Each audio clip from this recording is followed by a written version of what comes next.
واغفر لنا ما مضى يا واسع الكرم يا ربي بالمصطفى بلغ مقاصدنا واغفر لنا ما مضى يا واسع الكرم هو الحبيب الذي ترجى شفاعته بكل هول من الأهوال مقتحمين يا ربي بالمصطفى بلغ مقاصدنا واغفر لنا ما مضى يا واسع الكرم يا نفس لا تقلق من زلة عظمت إن الكبائر في الغفران كالأمم يا ربي بالمصطفى بلغ مقاصدنا واغفر لنا ما مضى يا واسع الكرم اللهم صل وسلم وبارك عليه وعلى آله حضرة رسول الله صلى الله عليه وسلم وجميع الأنبياء والمرسلين وأنبياء الله الصالحين والعلماء العاملين الراسخين في العلم واليقين ولرسالتنا الصوفية إنك من شركة ويعفو الله في العالمين في الدنيا والآخرة ثم الفاتحة إلى آبائنا وأمهاتنا وأجدادنا وجداتنا وأعياننا وعماتنا وإخواننا وأخواتنا وخالاتنا ومن يحافظ علينا ومن جاهد في سبيلك وفي سبيل رسولك ولمن أنفق ماله وعلمه وتعانه علينا وفي هذا المجلس المصلي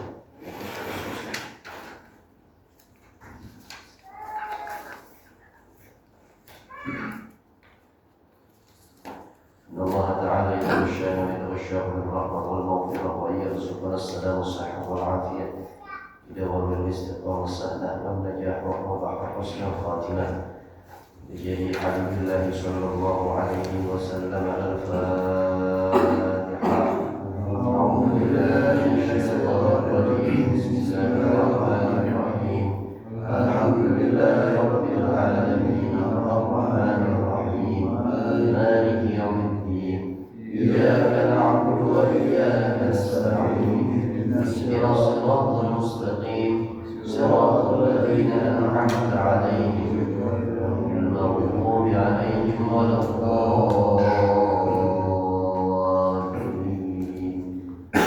يا مجيب السائلين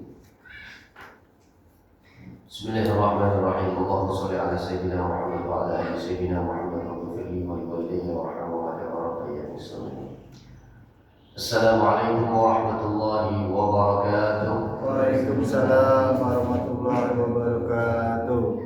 الحمد لله نحمده ونستعينه ونستغفره ونعوذ بالله من شرور أنفسنا ومن سيئات أعمالنا من يهدي الله فهو المهتد ومن يضلل فلن تجد له وليا مرشدا ثم الصلاة والسلام على رسول الله سيدنا محمد بن عبد الله وعلى آله وأصحابه ومن والاه لا حول ولا قوة إلا بالله سبحانك لا علم لنا إلا ما علمتنا إنك أنت العليم الحكيم اللهم ارزقنا فهم النبيين وحفظ المرسلين وإلهام الملائكة المقربين برحمتك يا أرحم الراحمين آمين يا رب العالمين. Ma'asyiral muslimin, para jamaah sekalian yang dimuliakan oleh Allah Subhanahu wa taala. Alhamdulillah, puji dan syukur kehadirat Allah Subhanahu wa taala. Kesempatan malam hari ini kembali Allah berikan kepada kita satu kesempatan untuk duduk bersama di dalam rumah Allah. Bangunan yang mulia di waktu yang mulia malam Jumat bersama orang-orang mulia, insyaallah takdir dan nasib kita dunia akhirat Allah berikan mulia. Amin ya rabbal alamin. Para jemaah sekalian yang dimuliakan oleh Allah Subhanahu wa taala, menjadi satu anugerah dan kenikmatan dari Allah Subhanahu wa taala jika setiap hamba-Nya diberikan peluang untuk melakukan tindakan amal saleh, satu celah untuk ibadah, satu kesempatan untuk melakukan tindakan taat kepada Allah. Betapa tidak, karena peluang yang diberikan oleh Allah adalah kesempatan yang juga diberikan oleh Allah untuk hambanya menambahkan pahalanya, mendekatkan posisinya kepada Allah semakin dekat. Karena apabila kita saat ini telah merasakan nikmat dan anugerah serta kurnia dari Allah dalam bentuk duduknya kita dalam majelis ilmu, maka artinya adalah Allah sedang memberikan satu rasa sayangnya, satu sifat rahman dan rahimnya begitu terasa saat ini. Berbalik keadaan apabila saat ini Allah cabut nilai iman, Islam, hidayah dan taufik dari Allah Subhanahu wa ta'ala pada hati kita, maka bisa dipastikan hari ini kita nggak berada dalam majlis yang dimuliakan oleh Allah dan Rasulnya. Pasti kita disibukkan dengan hal-hal yang barangkali tidak memiliki manfaat dan menuju kesia-siaan kita. Maka saat kita merasa bahwa hari ini Allah berikan celah dan kesempatan untuk kita sama-sama menggapai rahmatnya Allah, maghfirahnya Allah melalui jalur majlis ilmu ini, maka kita ucapkan sama-sama dengan kalimat tahmid, alhamdulillah, alhamdulillah, alhamdulillah. Besar harapan kita mudah-mudahan kesempatan ini terus-menerus Allah berikan, tidak terputus sampai saat ini saja. Insya Allah pada hari-hari berikutnya Allah tambahkan nilai semangat kita untuk hadir dalam majelis ilmu, gairah kita bertambah untuk kita mendalami ajaran agama Islam. Insya Allah mati kita dalam keadaan yang dirahmati dan diridhoi oleh Allah Subhanahu wa ta'ala. Amin ya rabbal alamin. Karena yuk sama-sama melengkapi kesempurnaan kegiatan kita pada malam hari ini, yakni i'tikaf di dalam rumah Allah Musalla An-Nur Syafa'ah, dalam rangka kita mengkaji ilmu agama. Mari sama-sama kita membaca niat i'tikaf. Ikuti setelah saya. Bismillahirrahmanirrahim. Bismillahirrahmanirrahim. Nawaitu an a'takifa fi hadzal musalla ma dumtu fihi sunnatan lillahi ta'ala walhamdulillahi rabbil alamin. Para jamaah sekalian yang dimuliakan oleh Allah Subhanahu wa ta'ala, kita lanjutkan kajian kita, yaitu pada kitab Mukhtarul Ahadits An-Nabawiyah wal Hikam Al-Muhammadiyah, dikarang oleh Syekh Sayyid Ahmad Al-Hashimi. Silakan dibuka pada halaman ke-44, hadis ke-53. Betul.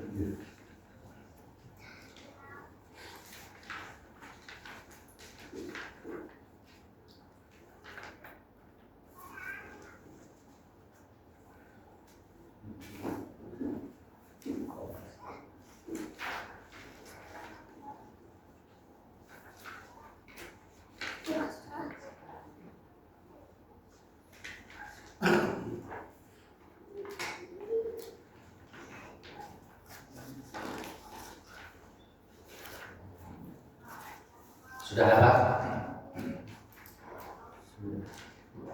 Kemarin kita membahas tentang ada satu cobaan yang justru menguntungkan manusia, menguntungkan hamba Allah. Biasanya kita diuji, diberikan cobaan, ditempa dengan satu musibah, kita anggap itu adalah satu kerugian. Padahal bagi Allah, versi dan menurut Allah itu, cobaan itu akan menguntungkan diri hamba kepada Allah. Kenapa? Sebab dalam hadis yang kemarin Rasul katakan, "Idza ahabballahu 'abdan ibtalahu liyasma'a tadarru'ahu." Apabila Allah mencintai seorang hamba, maka Allah akan berikan dia cobaan. Justru karena adanya cobaan, dasarnya karena Allah sayang, Allah cinta. Kenapa Allah cinta kemudian kok malah justru memberikan ujian dan cobaan kepada hamba yang dicinta oleh Allah? Sebab hamba Allah kalau sudah dia diberikan musibah oleh Allah, maka pasti jalan keluarnya orang yang dicinta oleh Allah, orang beriman khususnya, pasti tahu jalan keluarnya ada di atas sejadah, kemudian pasti dia berdoa. Kalau dia berdoa, Allah suka itu. Lirik suaranya, cara dia menguraikan doa dengan penuh harap dan juga penuh cita-cita kepada orang, Allah teman. Tapi mohon jangan diartikan begini. Berarti kalau begitu Allah dibutuhin banget, sok dibutuhin banget sampai hamba ya. Masa sampai sebegitunya biar hambanya nyebut kalimat Tuhannya, Allah ya Allah, kami minta kepada Engkau ini itu ya Allah, hari ini kami mendapat musibah ya Allah, dan lain-lain. Allah kepengen banget namanya disebut, enggak. Kita nyembah Allah, kita minta kepada Allah, bukan dalam pemahaman Allah akan bertambah kemuliaan setiap dipinta zatnya, tapi justru memang kita yang butuh ke Allah. Bahkan orang sombong bukan hanya orang yang memamerkan akan sesuatu yang tidak dimiliki oleh pihak lain, bukan. Orang sombong sejati itu dalam setiap dia hidup dia nggak pernah mau minta ke Allah, padahal semua kebutuhannya ada pada Allah. Orang sombong itu namanya. Gue sih nggak usah pakai minta ke Allah, semua gue punya. Justru harus mengevaluasi gitu. Bahkan Allah nggak pernah dengar pintaan lo aja Allah kasih, gimana yang kurang baiknya Allah tuh gitu ya. Masya Allah. Nah itu yang kemarin ya. Dari ayat sih banyak banget. Wala nabluwannakum bisyai'in minal khawfi wal ju'i wa naqsin minal amwali wal anfusi wath thamarat wa basyyiris sabirin alladhina idza asabatuhum musibatun qalu inna lillahi wa inna ilaihi raji'un ulaika 'alaihim salawatun min rabbihim wa rahmah wa ulaika humul muhtadun. Surah itu Al-Baqarah ayat 155 157 ya. Nah sekarang kita akan bahas hadis tentang apa? Satu kegiatan aktivitas ibadah dan ketaatan yang biasa kita lakukan sehari semalam sebanyak 5 waktu. Salat itu namanya as-shalawatul mafruḍah atau as-shalawatul maktubah. Salat-salat yang wajib, salat-salat yang patut kita kerjain, nggak boleh enggak. Ini sebab ada di rangkaian rukun Islam, bahkan setelah syahadat langsung dia muncul salat. Sekarang kita pengen paham, ada sholat yang nanti akan membawa dampak baik atau buruk untuk kita. Kalau dalam hukum kausalita kan ada sebab dan akibat ya. Nah ini akibat yang diperbuat oleh pelaku sholat sehingga nilai daripada sholat itu ada yang bagus, ada yang jelek. Kalau ponten ada yang biru, ada yang merah. Kalau rapot gitu tuh. Nah ini sekarang sholat. Kita baca dia bareng-bareng hadisnya. Bismillahirrahmanirrahim. Qala Rasulullah sallallahu alaihi wasallam idza ahsana ar-rajulu as-salata fa atamma ruku'aha wa sujudaha qalat as-salatu hafizakallahu kama hafiztani faturfa'u wa idza asaa as-salata falam yutimma ruku'aha wa sujudaha qalat as-salatu dhayya'akallahu kama dhayya'tani fatulaffu kama yulaffu thawbul khalaq fayudrabu biha wajhuhu. Nah, ayo silakan ibu baca.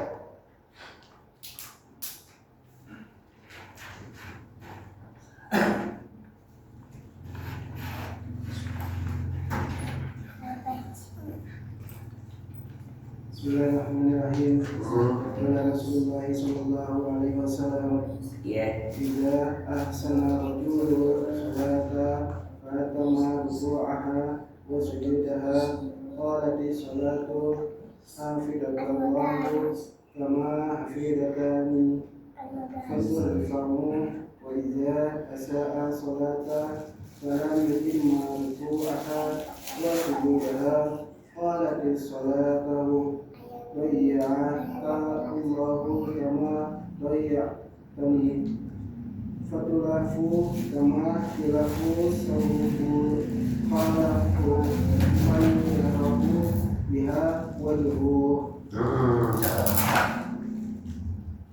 Apabila seseorang mengerjakan sholat dengan baik dan menyempurnakan rukuk serta sujudnya, niscaya sholat berkata, semoga Allah memelihara dirimu seperti engkau memelihara diriku.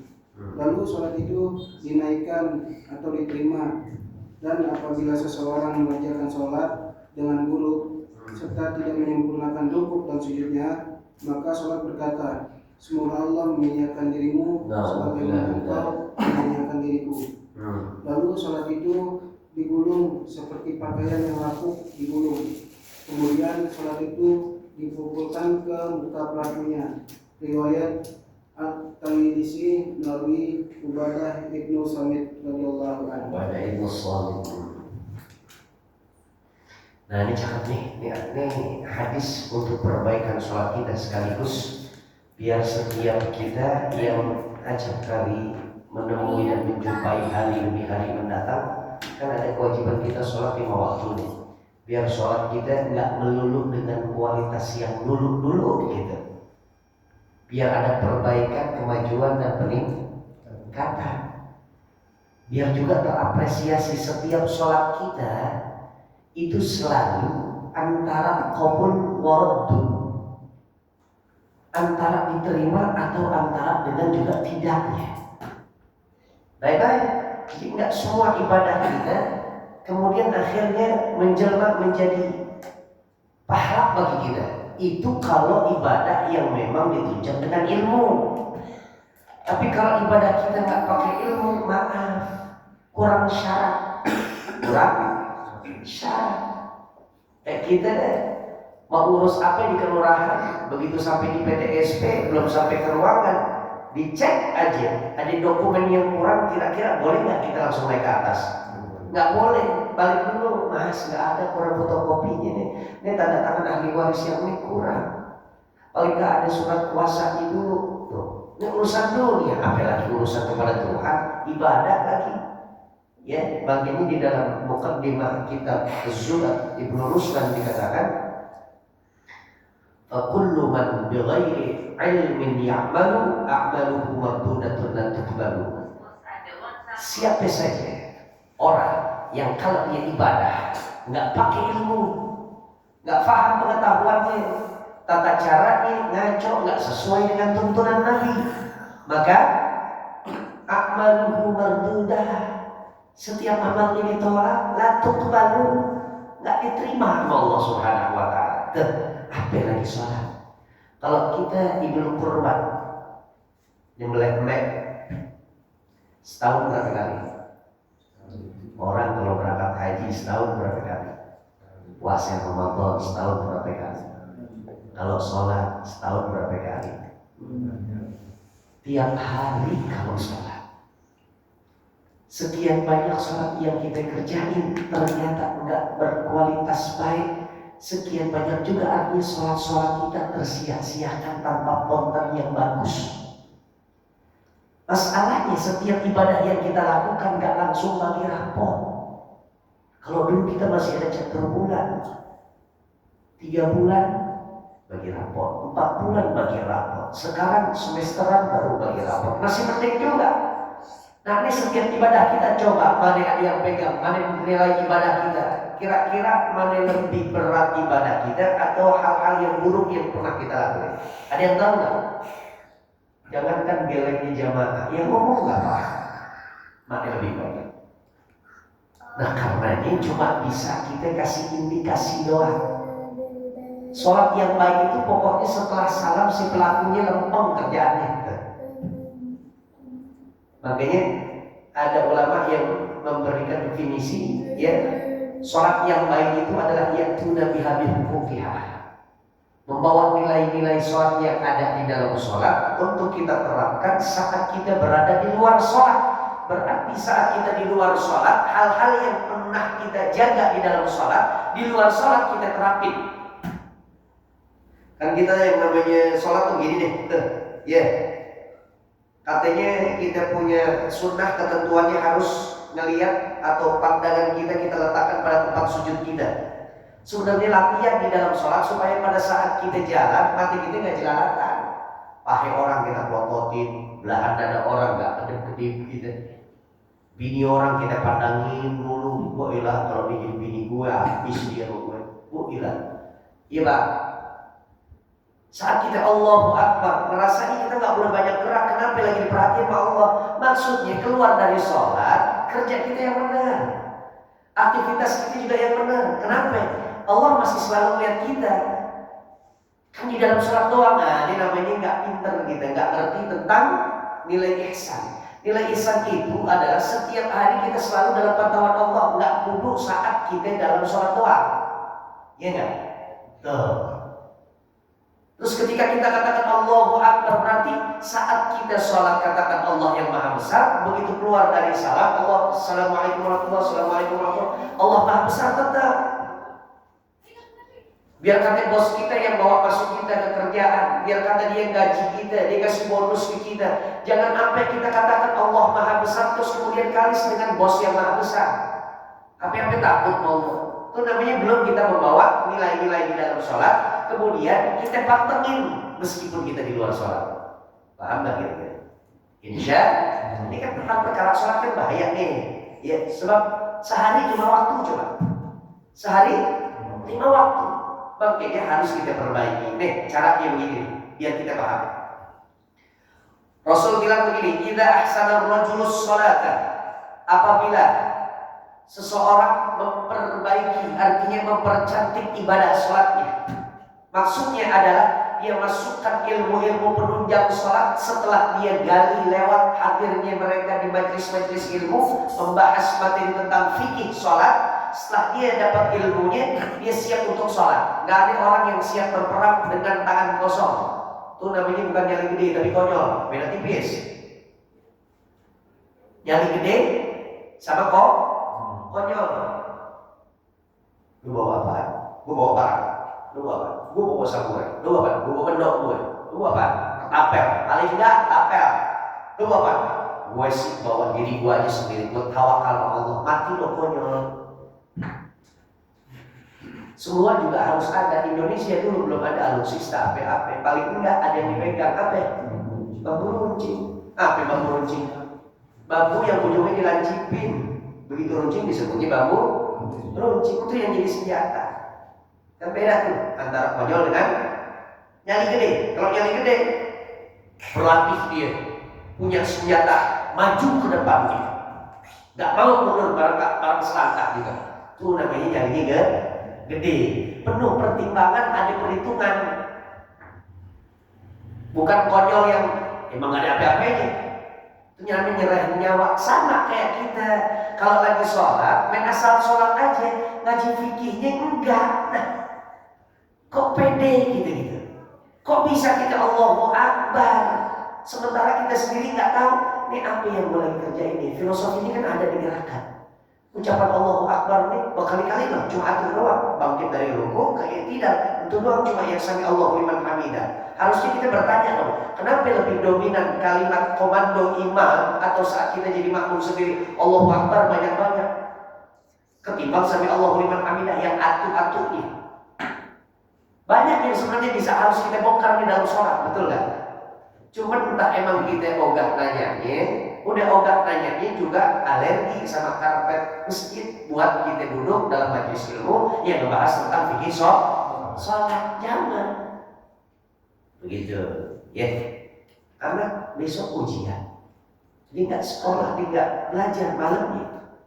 Besok pagi begitu dikasih lembaran pertanyaan mau ngapain, dikit jari. Kok berani masuk ke ruang ujian malamnya enggak belajar? Kayak orang yang pengen sholat. Makanya saya bilang begini, di mana-mana nih, ada orang yang hobinya ibadah, tapi enggak hobi ambil majelis ilmu. Kok bisa ya? Gitu. Ada orang hobi makan, tapi enggak hobi cari duit. Kira-kira kenyang enggak nih? Enggak bisa. Kan kesian melihat orang gatal tapi enggak bisa ngegaruk, bener enggak? Kesian nggak melihat orang ngantuk tapi dia nggak tidur-tidur? Kesian. Kesian juga melihat orang yang berkali-kali sholat tapi nggak ada ilmu sholatnya. Ya Allah, kemana arah tuh sholat? Lihat nih, lihat.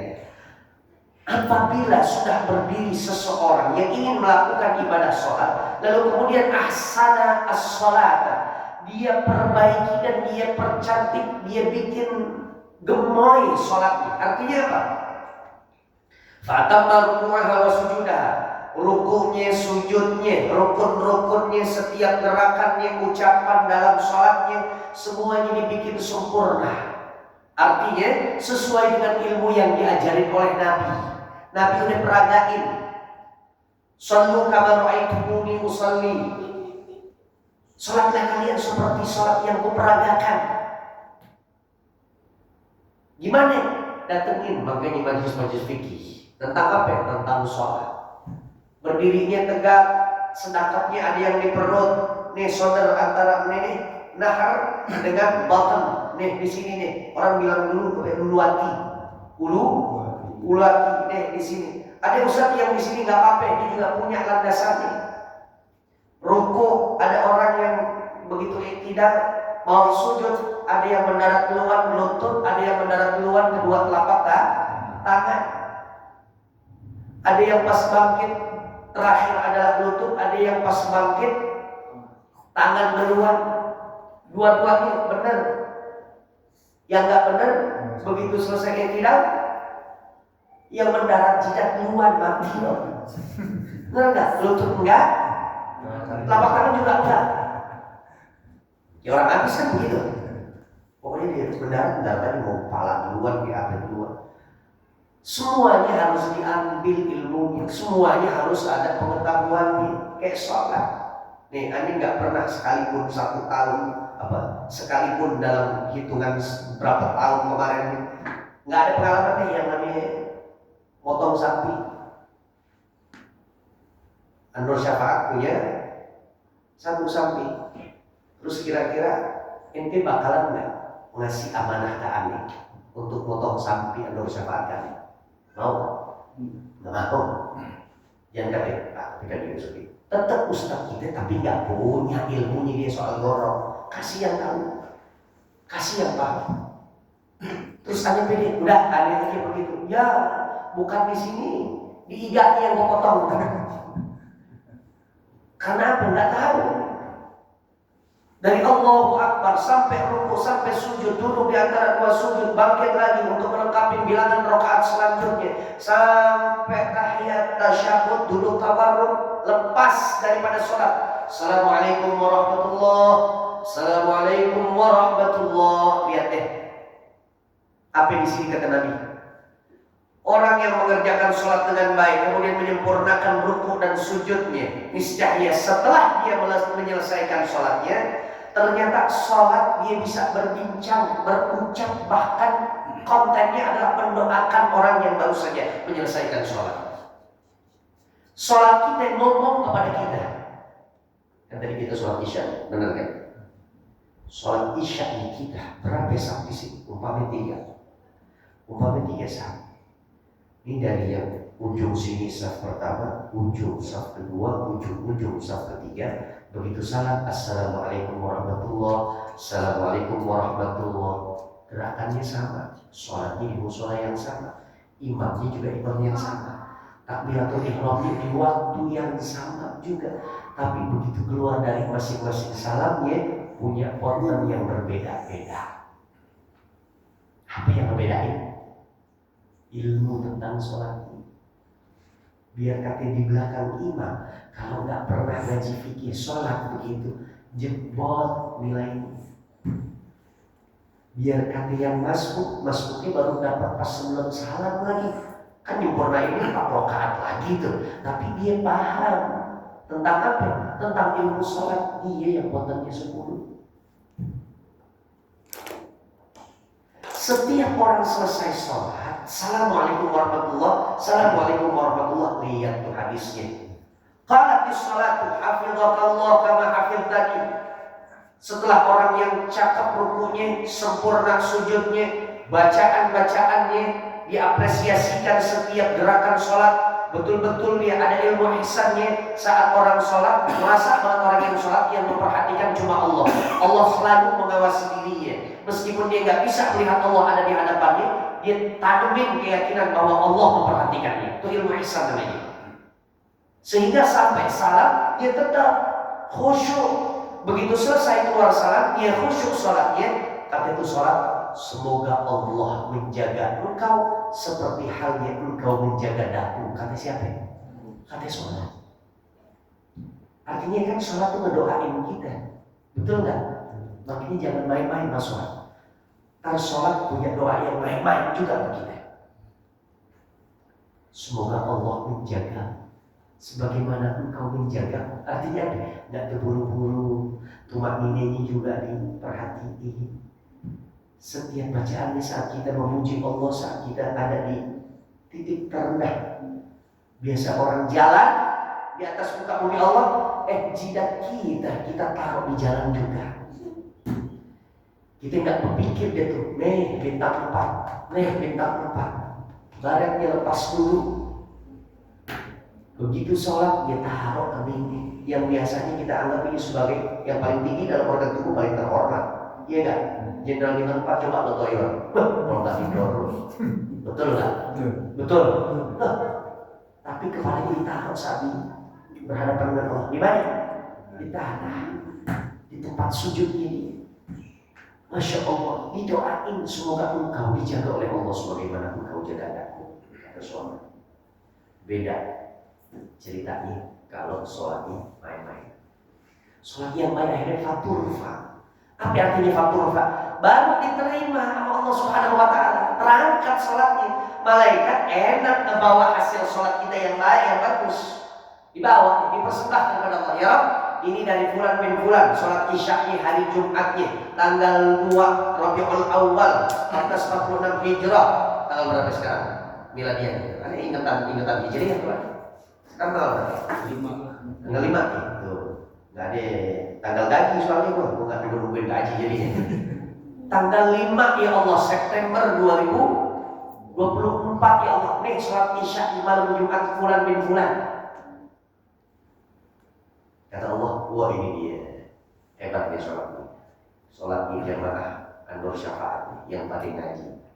Ngajinya ngaji fikih. Insya Allah. Wa idza asaka, tapi beda keadaan. Berbalik kondisi. Kalau orang yang melakukan ibadah sholat itu dengan keburukan, artinya tanpa mengerti tata cara yang baik dan benar, di luar dari tuntunan Nabi besar Muhammad SAW, falam yutimma ruku'aha wa sujudaha, dan gak menyempurnakan bilangan rakaatnya, ruku'nya juga gak sempurna, sujudnya juga begitu. Nabi kalau ruku', sahabat bilang kalau diletakkan di atas tengkuknya Nabi itu ada telur, maka telurnya pun gak akan jatuh. Saking apa? Rata. Dari bagian pangkal pinggang sampai ujung ubun-ubun kepala Nabi rata. Sujudnya penuh dengan apa? Khusyuk, khudu, ditambah dengan rukun sujud 1, 2, 3, 4, 5, 6, 7. Jabah, kafain, rukbatain, kedua jari jemari kaki kita yang kanan dan kiri. Tuh. Tapi kalau yang jelek sholatnya, maka beda. Apa katanya sholat? Nih, kalau itu sholat, maka sholat bilang, yang sholatnya jelek nih, kalau tadi yang bagus, ya. Apa sholat bilang? Dhayya'akallah kama dhayya'tani. Semoga Allah sia-siain ente dan hidup ente seperti halnya ente sia-siain ane. Sebab sholat isya kita yang tadi kan gak bakal berulang lagi. Sholat isya yang malam Jumat tanggal sekian, bulan sekian, tahun sekian, kan begitu. Kalau jelek nilainya, bisa nggak kita remedial? Nggak bisa, ngulang nggak bisa. Itu bahayanya. Makanya jangan kita sia-siain, jangan kita bikin nggak ada manfaatnya ibadah yang baru kita lewatin tadi. Makanya sebelum kita ibadah, percantik, cakepin. Orang tuh cakep, bagi kita deh. Orang tuh cakep sebenarnya. Jadi kalau dia tanpa dandan aja, udah cakep memang. Apalagi kalau dipakai dandan. Dia ngerti ilmunya, terus dia percantik, dia pakai ilmunya. Wa ilaha illallah, seksi itu orang. Sholatnya kualitas jempolan, luar biasa, dahsyat, istimewa. Tapi kalau jelek, semoga Allah sia-siakan engkau seperti kau sia-siakan api yang baru kau kerjakan. Kata siapa? Sholat. Yang nggak enak lagi nih. Fatulafu kama yulafu thawbul khalaq. Maka tuh malaikat ya ngebejek sholat kita, ditekan, dibejek, dilecek. Kama yulafu thawbul khalaq, seperti lapuknya serat kain yang udah rusak. Topo, atau topo nggak? Paham topo? Nah, kayak dibejek, kayak nggak ada cakep-cakepnya, nggak enak dipandangnya. Topo udah cemang-cemong, ada di ujung sudut rumah, kadang juga dinyelip di bawah kulkas, namanya topo, ya enggak? Adanya kan di dapur, nggak mungkin ada di meja atas ruang tamu kita. Nah, malu sama tamu, dibejak, kemudian diapain? Sholatnya akhirnya dilemparkan ke muka orang yang melakukan ibadah sholat tanpa ilmu. Artinya sholatnya jelek. Toh yang kayak begitu, kata malaikat, gue gak sudi ngelaporin model sholat yang kayak begini kepada Allah Subhanahu wa Ta'ala. Artinya gak ada manfaatnya kita mulai punya nilai sholat. Hanya sekedar satu, untuk gugurin kewajiban kita doang. Yang namanya manfaat, tugas dan fungsinya sholat, yang tadi tanha anil fahsya'i wal munkar, akan memberikan perisai kepada kita dari dua potensi yang mungkin kita lakukan, fahsya atau kejian dan kemunkaran. Itu gak ada manfaatnya. Yang katanya orang kalau misalkan habis selesai sholat itu mukanya berseri-seri bercahaya, gak ada. La haula wala quwwata. Hati-hati. Bayar zakat setahun sekali. Fitrah ya zakat. Ini sholat 5 kali nanti. 5 kali kan. Tuh, awas hati. Ada model sholat yang model begini. Makanya Allah bilang fawailul lil. Artinya apa? Celaka bagi yang mana?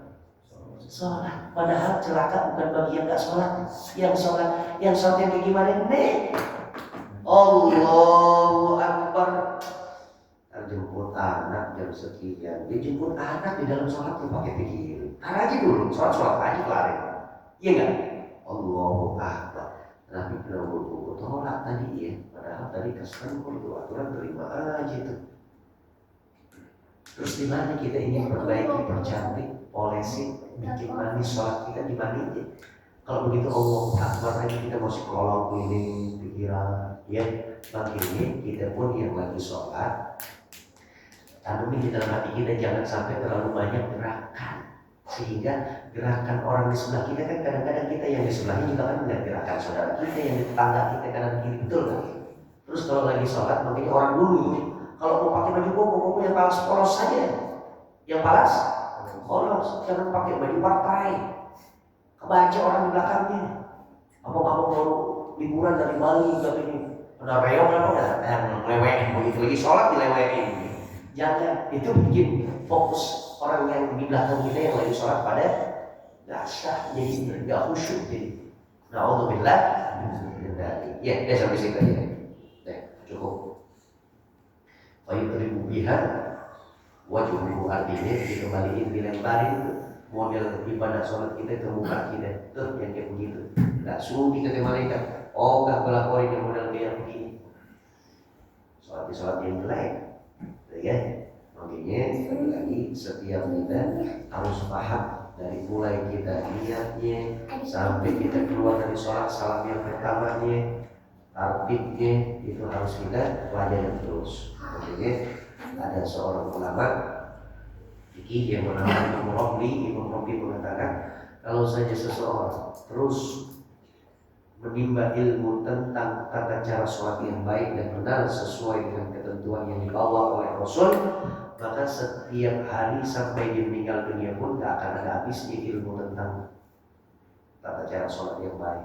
Ya, sejauh ini 1 sampai 100 ada di angka berapa penguasaan kita tentang ilmu sholat? Itu pertanyaannya yang barangkali jawabnya di batin masing-masing. Al-Fatihah. A'udzubillahi minasyaitonir rajim. Bismillahirrahmanirrahim. Alhamdulillahirabbil alamin arrahmanir rahim. Maliki yaumiddin. Iyyaka na'budu wa iyyaka nasta'in. Ihdinas siratal mustaqim. Shiratal ladzina an'amta 'alaihim. Bismillahirrahmanirrahim. Alhamdulillahirabbil alamin. اللهم صل على سيدنا محمد وعلى آل سيدنا محمد. اللهم إنا نستودعك ما علمتناه وما حفظناه وما قرأناه فاردده إلينا عند حاجاتنا إليه. Barang-barang baca Rabbi Ghafirli, Rabbi Ghafirli, Rabbi Ghafirli, Rabbi Ghafirli, Rabbana atina fid dunya hasanah. رضيت بالله ربا وبالإسلام دينا وبمحمد نبيا ورسولا. يا الله بها يا الله بها. بسم الله الذي لا يضر مع اسمه شيء في الأرض ولا في السماء وهو السميع العليم. أفضل ما قلته أنا والنبيون من قبلي لا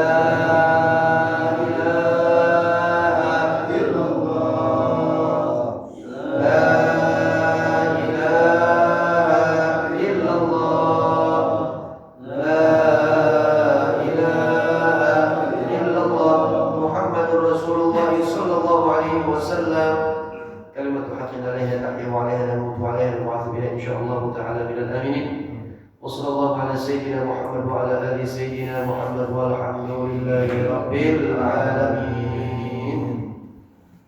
السلام عليكم ورحمة الله وبركاته.